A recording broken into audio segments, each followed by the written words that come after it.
Today we're going to be taking a look at the KingKong Pro electric skateboard.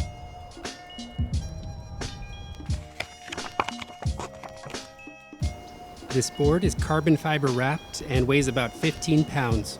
It comes in two options, either a single or a dual belt-driven motors. And in this video, I'm going to specifically be talking about the dual motor version. So it comes with a pretty standard remote with battery indicators for both the board and the remote, options for beginner or pro mode, and a way to toggle between forward and reverse. So right off the bat, you can tell that this board has a good amount of power and goes pretty fast. The belt motors definitely feel a lot more beefy compared to something like a hub motor. And everything seems to be pretty high quality, especially considering the price of the board. The deck itself has a little cutout for carrying the board, which is pretty useful if you're into that sort of thing. And there's also a little USB port on the bottom of the board, which you can use to charge your phone while on the go. Besides that, the board has a little bit of a kicktail, which is actually pretty nice if you're a skater and you're used to kick turning, and it can be pretty handy if you need to make a quick turn. This board also has no problem with hills. You can do a 25% incline pretty easily, and depending on your weight and how much battery you have left, you can actually accelerate uphill pretty fast. So I really like the way that this board rides. The acceleration is nice and even, and on pro mode you can get going pretty fast, almost too fast sometimes. But the brakes are nice and smooth, and this board does have regenerative braking. The board's range is listed at 12.5 miles. However, I've only done about a quarter of that so far, but even so, it seems like the battery lasts pretty well. Another good thing is that I've heard it can be hard or impossible to push on some belt-driven motors, but if your battery dies on this board, it seems like it's actually pretty easy to push around like a normal board.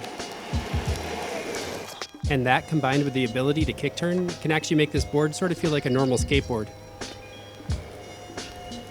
There's some pretty standard fat wheels on this board, which seem pretty high quality, but only time will tell how durable they are.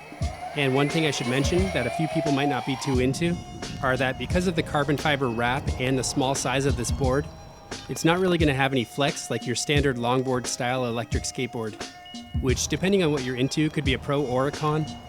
I know a lot of people really like that board feel and that flex, especially when they're going fast, so just keep that in mind. Having a smaller board without any flex definitely takes some getting used to, but I personally prefer the smaller street style boards. And speaking of which, this thing is actually a little shorter than a regular skateboard, and it's probably just a little bit fatter, but it's definitely something to keep in mind if you're looking to get one. So the board also comes with the standard accessories, like a charger, a T-tool, and there's actually a pretty handy app that goes along with it. Not only can you see things like your speed and battery life, like on most electric board apps, but you can also change things like how responsive the brakes are, how fast the board accelerates, and your top speed. And the last little quirk about this board is it has some brake lights and some lights on the front, which isn't really a concern for me because I don't really ride at night, but I can definitely see how they could come in handy. So after riding this thing for a few days, I do really like it overall. I've had a few electric boards before this one, but they've all been hub motors, and I gotta say that the belt motors really do make a difference. Like I said before, the size might take some getting used to, but at the same time, this makes the board lighter and more transportable than other boards. So right now there's a Kickstarter campaign running for the KingKong board, where you can pick up the single motor version for $2.99 and the dual motor for $3.99, which from what I've seen from other comparable electric boards, is actually pretty inexpensive. So all in all, I really liked this board. And while I haven't given this board a proper range or battery life test, I can definitely tell that it's going to be awesome for cruising around the neighborhood and going to the park.